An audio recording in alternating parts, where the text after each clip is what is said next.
Senate John Kennedy asked one simple question. The expert couldn't answer it once. Should Congress trust accusations without evidence? Watch closely. We have Senator Kennedy, then Chairman Wyden, and then Senator Braun. Thank you, Mr. Chairman. Ms. Mellon, is your expertise in the area, Mr. Bunn made this distinction, is your expertise in the area of tax avoidance or tax evasion or both? I would say both. I think the lines, there are situations where the lines might get blurry, especially on the corporate side. But in my... It's both? It's both. In short, it's both. Do you believe that there are major American corporations that are cheating on their taxes? I think yes, there are cases where the transfer pricing regulations are not being followed, and Mr. Curtis's testimony speaks to that. Who are they? Who are the five? Name the 5 American corporations that are the biggest tax cheats. Well, this is a question for the IRS. It's their job to enforce the laws. So I wouldn't. That's a pretty serious allegation you made there, and I'm just asking you who they are. There are cases pending against a number of companies until those cases conclude. It's not. Who do you think they are? You're an expert in this area. I'm just asking you. You talked a lot, and I've read some of your writings about American corporations cheating on their taxes. I'm just asking you who they are. I wouldn't use the word cheating. I think that they are taking advantage of the gray zone. You used it in your testimony. I'm sorry? You used it in your testimony. I'm not trying to trick you. I just want to know you have been very vociferous in saying that American companies are cheating. Okay, that's America. You're entitled to your opinion, but you're an expert, and just tell me who they are. I stand by that. I think that there is evidence to suggest that some of these companies and the IRS has pursued cases against a number of the companies that Mr. Curtis has analyzed, including Apple and Microsoft and Facebook. Is Apple a tax cheat? I wouldn't say tax cheat. I think that's putting it too strongly, and I didn't use that word. Then who are they?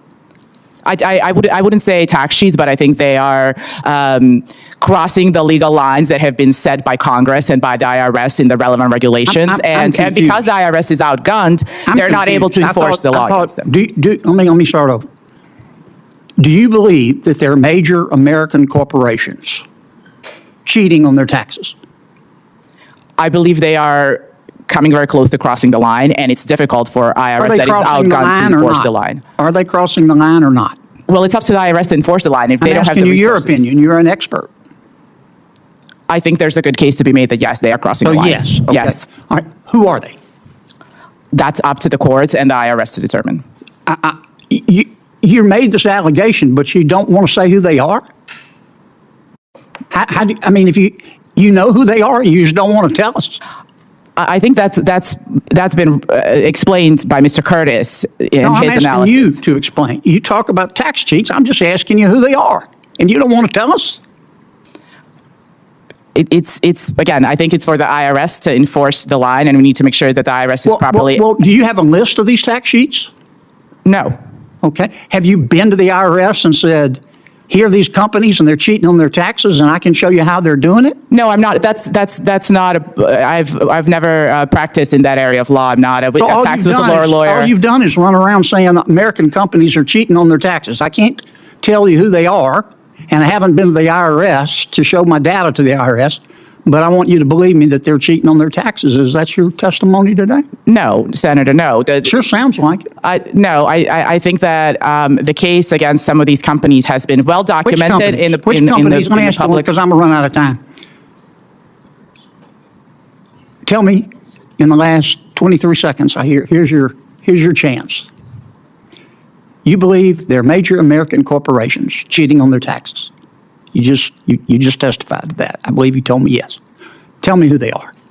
I think they are the companies that Mr. Curtis discussed in his testimony. Tell me who they are. It includes some of the big tech companies. It includes some of the pharma companies that are... Who are the 5 worst? I don't have a ranking. I have not compiled. You don't want to say. I haven't looked into that. You understand it makes it hard to believe your allegations if you won't tell us who they are. Talk's cheap. You ever heard that expression? Thank you, Mr. Chairman.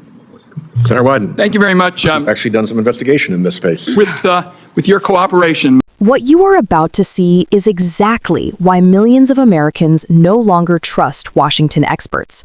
Because when the lights are on, the cameras are rolling, and a simple question is asked, suddenly no one can give a straight answer. Senator John Kennedy didn't raise his voice. He didn't interrupt. He didn't grandstand. He did something far more devastating. He asked the same question over and over until the truth, or the lack of it, became impossible to ignore.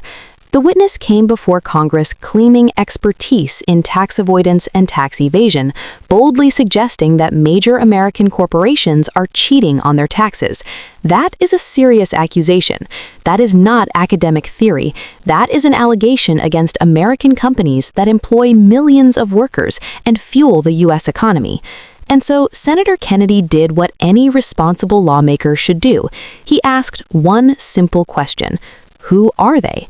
At first, the witness sounded confident. Yes, corporations are cheating. Yes, the lines are being crossed. Yes, the system is being abused. But the moment Senator Kennedy asked for names, the confidence vanished. Suddenly, it was the IRS's job. Suddenly, it was up to the courts. Suddenly, the language softened.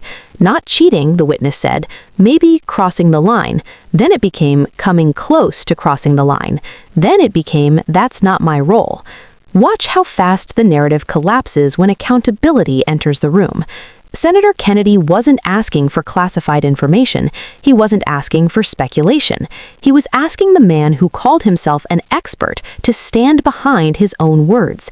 And this is where the exchange becomes almost painful to watch, because the witness keeps repeating the same claim.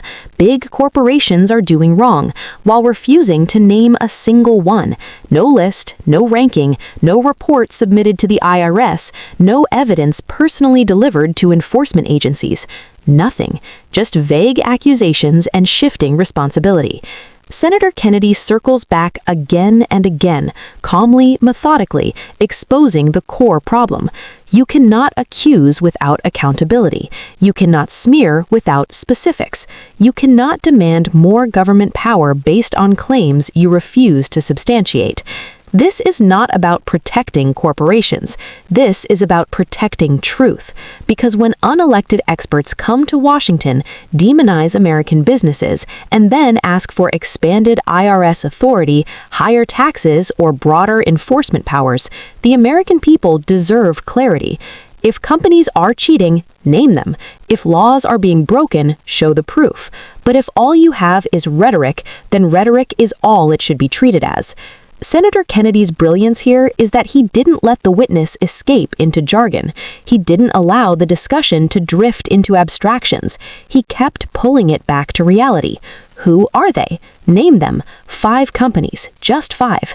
And every time the answer was the same: deflection. The witness wanted the audience to believe him but not question him. He wanted the conclusion accepted without the evidence examined. That is the mindset driving much of today's federal bureaucracy. Trust us, but don't verify. Senator Kennedy flipped that script. He reminded everyone watching that allegations without evidence are cheap, and authority without accountability is dangerous. By the end, the contradiction was undeniable. The witness admitted he was not a tax lawyer. He admitted he had never gone to the IRS with his claims. He admitted he had no list. And yet, he wanted Congress, and by extension the American people, to believe that major corporations are cheating the system. Senator Kennedy said it best in the closing seconds. Talk's cheap. In Washington, too many people talk, too few prove. And that is exactly why moments like this resonate far beyond the hearing room. This exchange is not just about taxes. It is about power. It is about who gets to accuse, who gets to investigate, and who gets crushed when government decides it knows best. Senator Kennedy didn't just question a witness. He exposed a mindset that believes allegations alone justify control. And that is something every American, regardless of party, should be paying attention to.